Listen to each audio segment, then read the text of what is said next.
ரகுவும் அந்த மேஜிக் மூச்சும். வணக்கம் நண்பர்களே. ஒரு அழகான குட்டி ஊர். அந்த ஊர்ல ஒரு சுட்டி பையன் இருந்தான். அவன் பேரு ரகு. ரகு ரொம்ப நல்ல பையன். மத்தவங்களுக்கு உதவி செய்வான், நல்லா படிப்பான். ஆனா அவன்கிட்ட ஒரு குட்டி பிரச்சனை இருந்தது. அதுதான் அவனோட கோபம். ரகுவுக்கு எதுக்கெடுத்தாலும் கோபம் வரும். பென்சில் முனை உடைஞ்சா கோபம் வரும். விளையாடும்போது பந்து தள்ளி போயிட்டா கோபம் வரும். யாராவது அவனுக்கு பிடிச்ச விஷயத்த வேண்டாம்னு சொல்லிட்டா போதும், அவ்ளோதான். ரகுவோட முகம் அப்படியே சிவந்து போயிடும். கண்கள் பெருசாகும். சத்தம் பயங்கரமா வெளியே வரும். ஒரு நாள் மதியம் ரகு தனக்கு ரொம்ப பிடிச்ச அந்த சிவப்பு நிற பொம்மைக்கார வச்சு விளையாடிக்கிட்டு இருந்தான். அப்போ அவனோட குட்டி தம்பி அங்க வந்தான். விளையாடும்போது தெரியாம தம்பியோட கால் பட்டு அந்த கார் கீழே விழுந்துடுச்சே.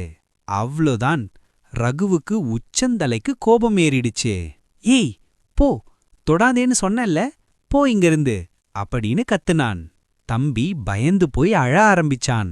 தம்பி அழுதுகிட்டே அங்கிருந்து ஓடிட்டான். விளையாட்டு நின்னு போச்சு. இப்போ ரகு மட்டும் அந்த அறையில தனியா நிக்கிறான்.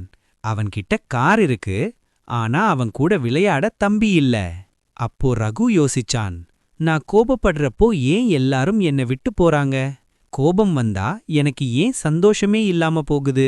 அவனோட மனசு மெதுவா அமைதியாக தொடங்குச்சு. அப்போ ரகுவுக்கு அவங்க பாட்டி சொன்ன ஒரு விஷயம் ஞாபகத்துக்கு வந்தது. பாட்டி அடிக்கடி சொல்வாங்க, கண்ணா, கோபம் வரும்போது வேகமா பேசாத. ஒரு நிமிஷம் அமைதியா நின்னு நல்லா மூச்ச உள்ள இழுத்து வெளியே விடு அப்படின்னு. அது மட்டும் இல்ல, நம்ம ஔவையார் பாட்டி ஆத்திச்சூடில சொன்ன ஒரு மந்திரத்தையும் சொன்னாங்க. அதுதான் ஆறுவது சினம். அதாவது சூடான பாலை எப்படி கொஞ்ச நேரம் ஆற வச்சு குடிக்கிறோமோ அதே மாதிரி கோபத்தையும் ஆறவிடணும். கோபத்தை குறைக்கணும். மறுநாள் அதே மாதிரி ரகு விளையாடிக்கிட்டு இருந்தான். தம்பி தெரியாம ரகுவோட நோட்டை தள்ளி விட்டுட்டான். ரகுவுக்கு கோபம் வந்தது. கை விரல்கள் அப்படியே மடங்குச்சு. ஆனா இந்த முறை ரகு கத்தல. அப்படியே நின்னான், கண்ண மூடினான், ஒரு ஆழ்ந்த மூச்சு மெதுவா வெளியே விட்டான். அவன் மனசு அமைதியானது. தம்பிய பார்த்து சிரிச்சுக்கிட்டே, பரவால்ல தம்பி, எடுத்துடுறேன் அப்படின்னு சொன்னான். தம்பிக்கு ஆச்சரியம். அவன் சிரிச்சான், ரகுவும் சிரிச்சான். அந்த வீடு முழுக்க இப்போ சந்தோஷம் நிறைஞ்சிருக்கு.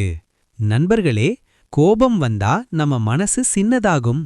கோபத்தை குறைச்சா நம்ம மனசு பெருசாகும். அதனால எப்பவும் ஞாபகம் வச்சுக்கோங்க, ஆறுவது சினம். கோபத்தை குறைப்போம், நல்ல மனிதர்களா இருப்போம்.